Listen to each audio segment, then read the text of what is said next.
Friends, welcome to my channel source wording. तो आज हम देखेंगे जो भी एंडोप्लाज्मिक रेटिकुलम है उनसे क्या क्या क्वेश्चंस बनते हैं। तो इससे पहले हमने देखा था कि एंडोप्लाज्मिक रेटिकुलम जो है उसका स्ट्रक्चर कैसे होता है, उनका फंक्शंस क्या क्या है। तो इन सब का लिंक आपको मिल जाएगा, आप जो भी इनका कॉन्सेप्ट है वो देख लीजिए। उसके बाद हम देखते हैं कि जो एंडोप्लाज्मिक रेटिकुलम है उनसे क्या क्या क्वेश्चंस आ सकते हैं। ये सभी जो क्वेश्चन दिए हुए हैं क्या है, जो भी सेट का एग्ज़ाम होता है उनमें यह क्वेश्चन आया हुआ है, तो यही क्वेश्चन को हम एनालिसिस करेंगे। तो सबसे पहले हम देखते हैं endoplasmic reticulum is not found in, यानी जो एंडोप्लाज्मिक रेटिकुलम है वो कहाँ नहीं पाया जाता है। तो इनमें ऑप्शन दिया है, फर्स्ट है एनिमल सेल, बी है प्लांट सेल, सी है प्रोकैरियोट्स और डी है प्रोटिस्टा। तो जो एंडोप्लाज्मिक रेटिकुलम होता है वो क्या होता है, एनिमल सेल्स में पाया जाता है, और जो प्लांट सेल्स होती है उनमें भी पाया जाता है। जो प्रोटिस्टा है उनमें भी यह एंडोप्लाज्मिक रेटिकुलम पाया जाता है, यानी जो भी यूनिसेल्युलर ऑर्गेनिज्म जो प्रोटिस्टा के अंतर्गत आते हैं उनमें ER प्रेजेंट होता है। लेकिन जो प्रोकैरियोट्स होती हैं, यानी जो प्रोकैरियोट सेल्स होती हैं उनमें क्या होता है, एंडोप्लाज्मिक रेटिकुलम नहीं पाया जाता, इनमें यह एब्सेंट होता है। हम देखते हैं कि जो प्रोकैरियोटिक सेल्स होती है वह क्या होती है, उतनी डेवलप नहीं होती है, इनमें विभिन्न जो सेल ऑर्गेनल्स होते वह नहीं पाए जाते। तो इनमें से एक क्या है, एंडोप्लाज्मिक रेटिकुलम, वह भी इनमें एब्सेंट होता है। और जो यूकैरियोटिक सेल्स होती है उनमें जो एंडोप्लाज्मिक रेटिकुलम जो सेल ऑर्गेनल्स है वह पाया जाता है। ठीक है, नेक्स्ट क्वेश्चन है, the central role in membrane biosynthesis is played by, यानी जो भी मेम्ब्रेन बायोसिंथेसिस होती है उनमें कौन सेंट्रल रोल प्ले करता है, यानी कौन महत्वपूर्ण भूमिका निभाता है। तो इसमें हम देखते हैं, इसका आंसर होगा माइटोकॉन्ड्रिया नहीं है, गोल्जी बॉडी नहीं है, इसका आंसर होता है एंडोप्लाज्मिक रेटिकुलम। एंडोप्लाज्मिक रेटिकुलम में हम देखते हैं कि यह जो प्रोटीन सिंथेसिस की है प्रोसेस है। तो जो प्रोटीन सिंथेसिस होता है वह कहाँ होता है, जो रफ ER, यानी जो एंडोप्लाज्मिक रेटिकुलम जिसमें क्या होते हैं, राइबोसोम प्रेजेंट होती हैं, तो ये क्या कहलाता है, रफ ER। और जो राइबोसोम होती है उनके थ्रू प्रोटीन का सिंथेसिस होता है। तो यह एंडोप्लाज्मिक रेटिकुलम प्रोटीन सिंथेसिस की प्रोसेस में भी इन्वॉल्व होती हैं। और जो स्मूथ ER होती है, स्मूथ ER यानी स्मूथ एंडोप्लाज्मिक रेटिकुलम, जिनमें क्या होते हैं, राइबोसोम एब्सेंट होते हैं। तो जो स्मूथ एंडोप्लाज्मिक रेटिकुलम है उनमें क्या होता है, जो भी मेम्ब्रेन लिपिड्स हैं, जैसे क्या हो गई फास्फोलिपिड, कोलेस्ट्रॉल, तो इन सब का सिंथेसिस कहाँ होता है, स्मूथ ER में होता है। जो स्मूथ एंडोप्लाज्मिक रेटिकुलम है वह इनके लिए रिस्पॉन्सिबल होते हैं। फास्फोलिपिड में क्या, जैसे फास्फोटाइडिल इनोसिटॉल, फास्फोटाइडिल कोलिन, तो इन सब का सिंथेसिस यहाँ पे होता है। इसके अलावा भी अन्य जो लिपिड्स हैं उनका सिंथेसिस एंडोप्लाज्मिक रेटिकुलम में होता है। जो एंडोप्लाज्मिक रेटिकुलम इसके अलावा भी अन्य फंक्शन, जैसे क्या, प्रोटीन फोल्डिंग, पोस्ट ट्रांसलेशन जो मॉडिफिकेशंस होती हैं, वह सब की प्रोसेस भी एंडोप्लाज्मिक रेटिकुलम में होती है। तो इसका सही आंसर हो जाएगा एंडोप्लाज्मिक रेटिकुलम। नेक्स्ट क्वेश्चन है, which of this statement is correct, यानी कौन सा कथन सही है। तो इसमें पहला हम देखते हैं, endoplasmic reticulum is found only in eukaryotic sales. तो ये सही है, क्योंकि जो एंडोप्लाज्मिक रेटिकुलम है सेल ऑर्गेनल है वह कहाँ होता है, सेल के साइटोप्लाज्म में प्रेजेंट होता है, और यह केवल जो यूकैरियोटिक सेल्स होती है उनमें पाया जाता है, और जो प्रोकैरियोट्स होती है उनमें एब्सेंट होता है। तो इसका आंसर हो जाएगा ए, यानी जो एंडोप्लाज्मिक रेटिकुलम है वह कहाँ पाया जाता है, जो यूकैरियोटिक सेल्स होती है उनमें। तो बाकी के ऑप्शन भी हम देख लेते हैं, ER is found in pro and eukaryotic cells, तो ये क्या है, गलत है। जो एंडोप्लाज्मिक रेटिकुलम है वह दोनों में नहीं पाया जाता, यह केवल जो यूकैरियोटिक सेल होती है उनमें पाया जाता है। आगे है, endoplasmic reticulum never has ribosomes associated with it, यानी जो एंडोप्लाज्मिक रेटिकुलम है उनमें राइबोसोम एसोसिएटेड नहीं होते हैं। यह कथन गलत होगा, क्योंकि जो एंडोप्लाज्मिक रेटिकुलम है उनमें राइबोसोम पाए जाते हैं और जिनके थ्रू ही जो प्रोटीन का सिंथेसिस है वह होता है। उसके बाद नेक्स्ट हम देखते हैं endoplasmic reticulum is involve in the process of pinocytosis. तो यह कथन भी गलत है। तो इसमें सही आंसर है endoplasmic reticulum is found only in eukaryotic cells. Next हम क्वेश्चंस देखते हैं। Smooth endoplasmic reticulum in retinal cell is called, यहाँ पे डी होगा, कि जो रेटिनल सेल्स में जो स्मूथ एंडोप्लाज्मिक रेटिकुलम है उन्हें क्या कहा जाता है। तो इनमें पहला ऑप्शन दिया हुआ है सार्कोप्लाज्मिक रेटिकुलम, बी ऑप्शन है रेटिनल रेटिकुलम, सी है माइलॉइड बॉडीज और डी है ए माइलॉइड बॉडीज। तो इसमें आंसर हो जाएगा बी यानी रेटिनल रेटिकुलम। इसमें हम देखते हैं कि जो सार्कोप्लाज्मिक रेटिकुलम है यह किसमें होता है, जो मसल सेल्स होती है उनमें, मसल सेल्स में जो स्मूथ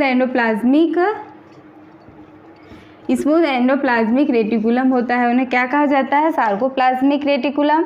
और रेटिनल सेल्स में जो होती है उन्हें क्या कहा जाता है, रेटिनल रेटिकुलम। इनके जो रेटिनल सेल्स में इनकी उपस्थिति और इनके जो विशेष कार्य हैं उनके आधार पर ही हम इसे क्या कह जाते हैं, रेटिनल रेटिकुलम कहते हैं। माइलॉइड बॉडीज और ए माइलॉइड बॉडीज ये दोनों नहीं है। तो इसका सही आंसर हो गया रेटिनल रेटिकुलम। एंडोप्लाज्मिक रेटिकुलम है ये क्या कहते हैं, लिपिड का मेटाबॉलिज्म, जो मेम्ब्रेन लिपिड्स होती है उनके सिंथेसिस में, जो डिटॉक्सिफिकेशन की प्रोसेस है, इन सब में एक सेंट्रल रोल प्ले करते हैं। नेक्स्ट फिफ्थ क्वेश्चन हम देखते हैं। Which of the following statement is incorrect, यानी कौन सा कथन क्या है, गलत है। हमें गलत को इसमें चूज करना है। तो सबसे पहले हम देखते हैं the endoplasmic reticulum is the main component of endomembrane system. B option है when misfold proteins accumulate in the lumen of RER a signalling mechanism known as a unfolded protein response is activated. C option है the sarcoplasmic reticulum is a specialised type of SER that regulates potassium ion concentration of striated muscle cells. उसके बाद D option है the smooth endoplasmic reticulum is involve in the synthesis of lipid. तो first option हम देखते हैं the endoplasmic reticulum is the main component of endomembrane system. जो endomembrane system होता है उसका मेन कंपोनेंट क्या है, एंडोप्लाज्मिक रेटिकुलम। तो यह स्टेटमेंट क्या है, सही है, क्योंकि जो एंडोमेम्ब्रेन सिस्टम होती है उसमें हम देखते हैं क्या क्या आ जाते हैं, गोल्जी बॉडी आएंगे, फिर जो लाइसोसोम होता है और जो एंडोप्लाज्मिक रेटिकुलम, ये जो मेम्ब्रेन सिस्टम है उनका पार्ट्स होते हैं। और इसमें जो भी प्रोटीन लिपिड्स है उनका मॉडिफिकेशन उन्हें कहाँ पहुँचाना है, उनका सर्कुलेटरी सिस्टम के रूप में यह काम करते हैं। तो इनमें जो एंडोमेम्ब्रेन सिस्टम है उसका मेन कंपोनेंट क्या होता है, एंडोप्लाज्मिक रेटिकुलम। ठीक है।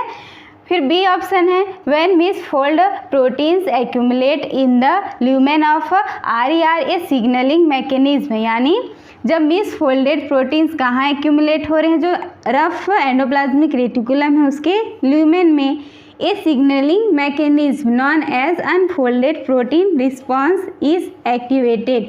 एक सिग्नलिंग मैकेनिज्म क्या है, जिसे हम क्या कहते हैं, अनफोल्डेड प्रोटीन रिस्पॉन्स। तो यह क्या हो जाता है, एक्टिव हो जाता है। तो यह भी सही है, क्योंकि हम देखते हैं कि जो एंडोप्लाज्मिक रेटिकुलम है उनमें प्रोटीन फोल्डिंग की प्रोसेस भी होती है और इनमें जो भी जब जो इनके ल्यूमेन पार्ट्स में अनमिसफोल्ड प्रोटीन्स का एक्यूमुलेशन हो जाता है तो जो अनफोल्डेड प्रोटीन रिस्पॉन्स होते हैं, जो भी मैकेनिज्म है वो क्या हो जाता है, एक्टिव हो जाता है। उसके बाद सी ऑप्शन है the sarcoplasmic reticulum is a specialised type of SER that regulates potassium ion concentration of striated muscle cells. तो अभी मैंने बताया था कि जो सार्कोप्लाज्मिक रेटिकुलम है वह कहाँ होता है, मसल सेल्स में, लेकिन यह पोटेशियम आयन की जगह किसे रेगुलेट करता है, जो कैल्शियम आयन होती हैं उन्हें रेगुलेट करता है, उनके स्टोर के लिए, रिलीज के लिए एक महत्वपूर्ण भूमिका निभाता है, यानी उन्हें जो कैल्शियम आयंस होती हैं उन्हें रेगुलेट करने का काम करता है। तो यह क्या हो जाएगा, गलत हो जाएगा, यानी यह ऑप्शन सही है क्योंकि इनमें पूछा गया है क्या, कौन सा स्टेटमेंट गलत है। उसके बाद लास्ट हम देखते हैं, the smooth endoplasmic reticulum is involve in the synthesis of lipid. तो ये भी सही होगा क्योंकि जो स्मूथ एंडोप्लाज्मिक रेटिकुलम है उनमें क्या होता है, जो मेम्ब्रेन लिपिड्स होती हैं उनका सिंथेसिस होता है। इसके साथ साथ जो डिटॉक्सिफिकेशन की प्रोसेस है, जो कोलेस्ट्रॉल है, अन्य लिपिड्स हैं, इन सब का सिंथेसिस भी जो स्मूथ एंडोप्लाज्मिक रेटिकुलम है उसमें होता है। नेक्स्ट क्वेश्चन है, detoxification site in the liver cells is, यानी जो डिटॉक्सिफिकेशन है उनकी प्रोसेस के लिए लीवर सेल्स में कौन सा साइट के रूप में कार्य करता है, यानी जो भी टॉक्सिक सब्सटेंसेस है उनको रिमूव करने के लिए। तो इसमें ऑप्शन दिया है, पहला है SER, B है RER, C है गोल्जी एपरेटस और D है फ्री राइबोसोम। तो इसमें हम देखते हैं कि जो इसका आंसर होगा वो क्या होगा, स्मूथ एंडोप्लाज्मिक रेटिकुलम। जो यानी जो स्मूथ एंडोप्लाज्मिक रेटिकुलम है इनमें डिटॉक्सिफिकेशन की प्रोसेस होती है। इनमें क्या सेल्स होते हैं, हिपैटिक सेल। हिपैटिक सेल जो क्या है, मेजर पैरेन्काइमल सेल हैं, हिपेटोसाइट्स, और ये कहाँ पाए जाते हैं, जो लीवर सेल्स होती हैं उनमें पाए जाते हैं। और यह क्या करते हैं, यह विभिन्न प्रकार की प्रोसेस में इन्वॉल्व है, जैसे प्रोटीन्स हो गया, कार्बोहाइड्रेट, लिपिड, इनके मेटाबॉलिज्म और इनके साथ साथ जो डिटॉक्सिफिकेशन की प्रोसेस होती है, यानी जो हार्मोन सब्सटेंसेस हैं उनको रिमूव करने के लिए भी यह सेल्स रिस्पॉन्सिबल होते हैं। और इनमें क्या होता है, जो माइक्रोसोमल, यह जो प्रोसेस है वह माइक्रोसोमल P450 कंटेनिंग सिस्टम, तो इनके द्वारा यह प्रोसेस क्या होती है, कैटेलाइज होती है और इनमें अनेक यानी अलग अलग के लिए स्पेसिफिक P450 सिस्टम जो होते हैं वह प्रेजेंट होती हैं। तो डिटॉक्सिफिकेशन की प्रोसेस कहाँ होगी, जो स्मूथ एंडोप्लाज्मिक रेटिकुलम है उसमें होती है। इसके अलावा भी यह क्या होती हैं, जो लिपिड हैं उनके सिंथेसिस में भी हेल्प करते हैं। उसके बाद आगे ऑप्शन हम देख लेते हैं, जैसे क्या, जो रफ एंडोप्लाज्मिक रेटिकुलम है तो इनमें क्या सरफेस में क्या पाए जाते हैं, राइबोसोम। तो यह जो प्रोटीन सिंथेसिस है उनमें इन्वॉल्व होती है, इनमें डिटॉक्सिफिकेशन नहीं होता है। उसके बाद है गोल्जी एपरेटस। तो जो गोल्जी एपरेटस है वह प्रोटीन की जो पैकेजिंग है, सिक्रीशन है, इन सारी प्रोसेस में इन्वॉल्व होती है। और फोर्थ ऑप्शन है फ्री राइबोसोम। फ्री राइबोसोम यानी जो किसी भी ऑर्गेनेल्स जो होती हैं उनसे अटैच नहीं होते हैं, और यह भी जो प्रोटीन सिंथेसिस है उनकी प्रोसेस में इन्वॉल्व होते हैं, इनमें भी डिटॉक्सिफिकेशन नहीं होता है। तो इसका आंसर हो गया SER यानी smooth endoplasmic reticulum. Next question है, which one of the following is involve in the lipid biosynthesis, यानी कौन जो लिपिड बायोसिंथेसिस है उनकी प्रोसेस में इन्वॉल्व होता है, शामिल होता है। तो उसमें ऑप्शन दिया हुआ है, पहला है लाइसोसोम, फिर है पैरोक्सिसोम, C है साइटोसोल और D है स्मूथ एंडोप्लाज्मिक रेटिकुलम। तो इसका सही आंसर क्या होगा, स्मूथ एंडोप्लाज्मिक रेटिकुलम। तो इसमें हम देखते हैं कि जो स्मूथ एंडोप्लाज्मिक रेटिकुलम है इनमें विभिन्न फंक्शंस होती हैं, जैसे क्या हो गया, जो लिपिड मेटाबॉलिज्म है उनके लिए एंजाइम भी यहाँ पे प्रेजेंट होती हैं। इनके साथ साथ यह जो भी लिपिड मेम्ब्रेन लिपिड होती है, फॉस्फोलिपिड हो गया, कोलेस्ट्रॉल हो गया, और जो अन्य लिपिड्स होती है उनकी सिंथेसिस भी इसी स्मूथ एंडोप्लाज्मिक रेटिकुलम में ही होता है। नेक्स्ट क्वेश्चन हम देखते हैं, which one of the following sequence function as a signal for N linked glycosylation in RER rough endoplasmic reticulum, यानी कौन सा ऐसा सीक्वेंस है जो एन लिंक्ड ग्लाइकोसाइलेशन की प्रोसेस है उनमें सिग्नल के रूप में काम करते हैं, यानी जो रफ एंडोप्लाज्मिक रेटिकुलम में।